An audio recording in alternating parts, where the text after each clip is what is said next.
Hello and welcome. Today we're going to be looking at this card from Zotac. It is the GT1030.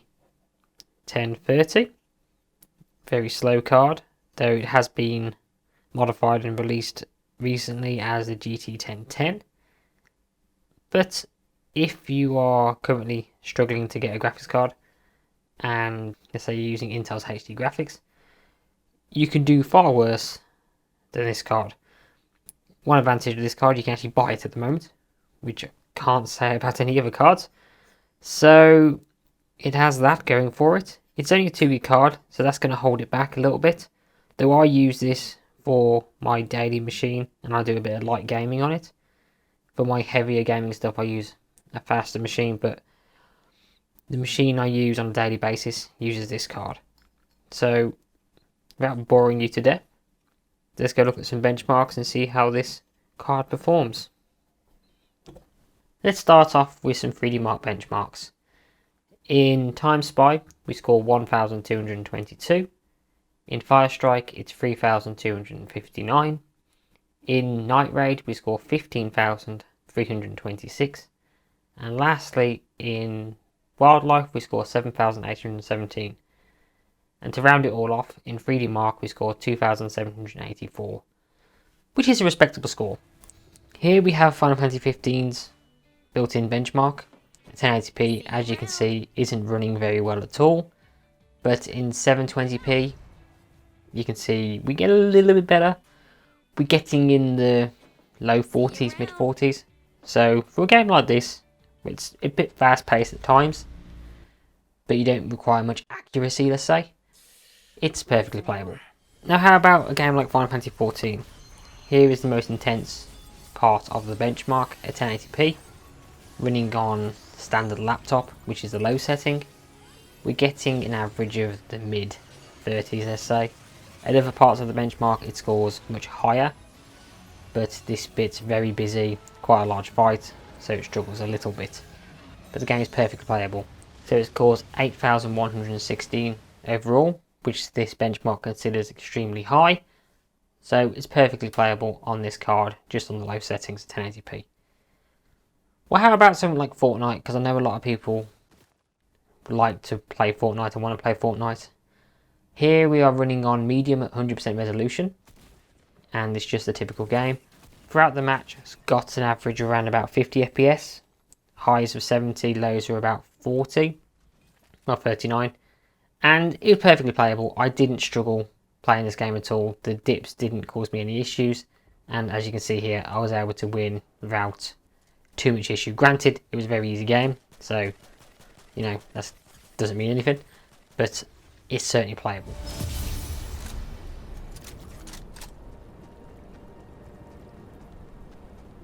Okay, how about a game like Rogue Company? This is free on the Epic Store. It's a 4v4 FPS type game, well, third person shooter. This is running on high. As you can see, we're getting, average around about the 80 mark. In the dropship, it's a bit lower because for whatever reason, but when you actually hit the ground, the performance is actually perfectly playable. I mean, I'm pretty poor at the game these days, but you get the idea. You get a nice smooth frame rate. This game is well optimized for a card like the GT1030.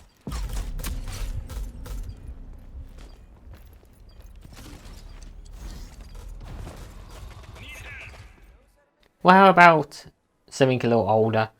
This is Hitman. As you can see here, we're struggling at 1080p to get a decent frame rate. We're getting around about the low 30s. At some points we hit like the mid 20s. And averages around about 30 FPS, 29 FPS-ish. So not great. 720p, much better.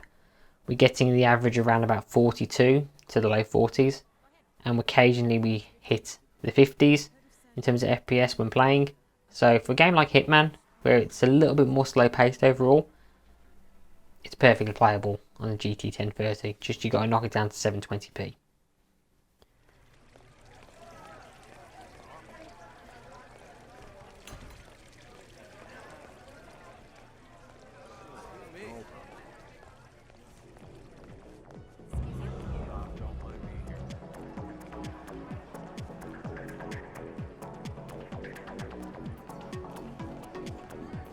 Okay, well how about Doom?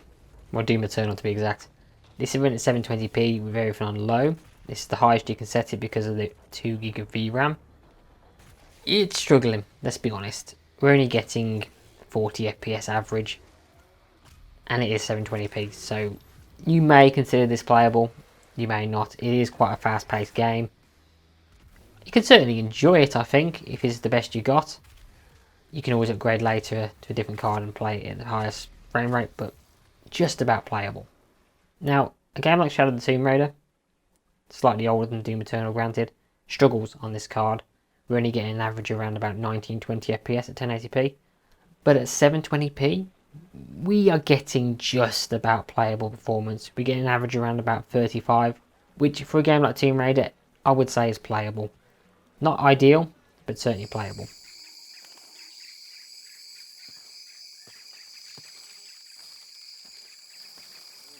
Now, let's look at Mafia. This is the remake that came out last year. This is 720p. This game requires a little bit of grunt to play, but on the GT 1030, we're getting one average of 38 FPS here. When driving around, it's okay. In certain areas of the game, let's say like when a cutscene is playing, or a bit of story is playing out, the frame rate can drop down into, let's say, 29, high 20s. But since you're not actually in control at that point, it doesn't really ruin the experience. Not ideal, and this is all on low, but it does make it just about a playable experience. Well, how about Strange Brigade? This game is well known for being well optimised. Fortunately, not so great on the GPU side. This is everything on low at 1080p. So we're getting the high 30s average FPS, which is okay. This game can get a bit chaotic and fast paced at times, so I don't know if that's playable. You might get a better experience at 720p, but just about playable, I would say.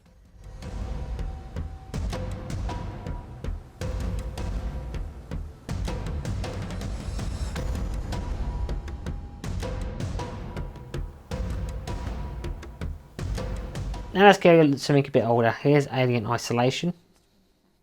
This is running everything on low at 1080p. We're getting, average of the 60s. When she's picking up the terminal, it drops a bit, and that's quite common for this game where certain things are happening. But when you're running around and sneaking around, you're getting above 60 FPS most of the time. So more than playable.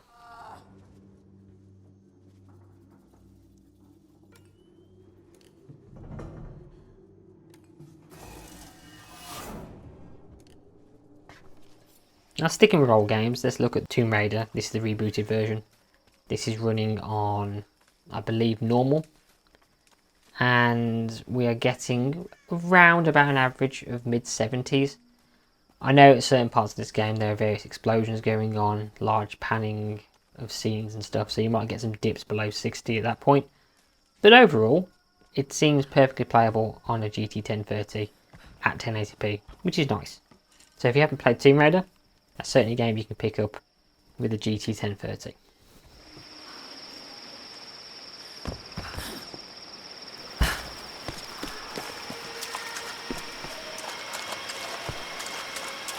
Now, sticking with old games, here's Half-Life 2. No problem whatsoever. This is 1080p, running all the settings pretty much maxed out. You could probably run this at 4K, no issues at all. We're hitting the FPS limit of this game. So we're getting an average around, 295 FPS. So, silky smooth throughout. No issues at all with a game like Half-Life 2. So games like Portal 2, Portal should be fine. You might struggle with games like Counter-Strike Go, but certainly the older Source Engine games, you're going to be fine. Here is Splinter Cell Chaos Theory. Very good game if you haven't played it. This is at 1080p with all the settings on off or on low. We're getting an average around 95 FPS. You could probably bump a few settings up, but because of the way this game works, you get a few big dips occasionally. So this is what I would class as a nice smooth experience. But if you're happy with 40 FPS, you can turn everything on and you get that kind of experience. So Splinter Cell Chaos Theory, another game you can play. Here's a slightly different type of game. This is I Am Setsuna. It's a JRPG from Square Enix. This struggles on cards like the GT10 and it struggles a bit with HD graphics, but perfectly playable on a GT 1030. As you can see, the GPU is sitting around 30% and there's no issue at all.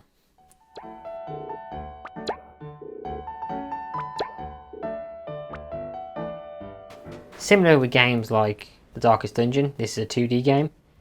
No stress at all on the GPU. Solid 60 FPS throughout. More than enjoyable. So if you haven't played something like Darkest Dungeon, go and pick it up. It's a very good game, though it's hard at times.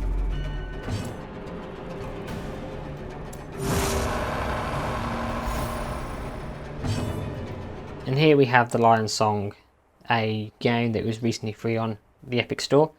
It's your typical pixel art, point and click style game. Very reminiscent of the 90s.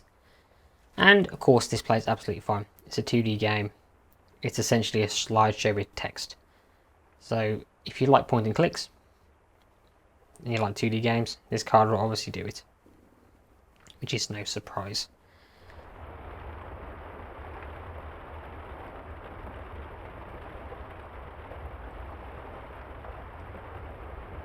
Well, there we have it. This is the GT 1030.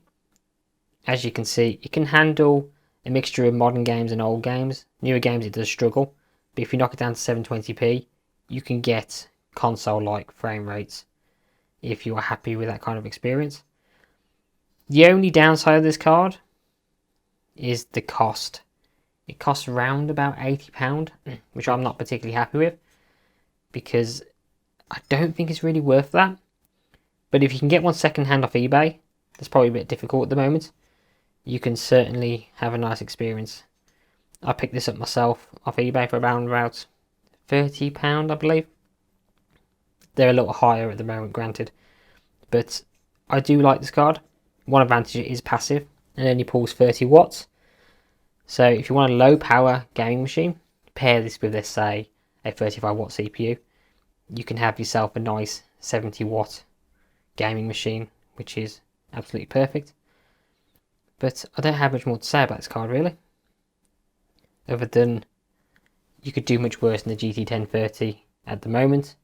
If you're desperate for a GPU, this is definitely the one I would pick up.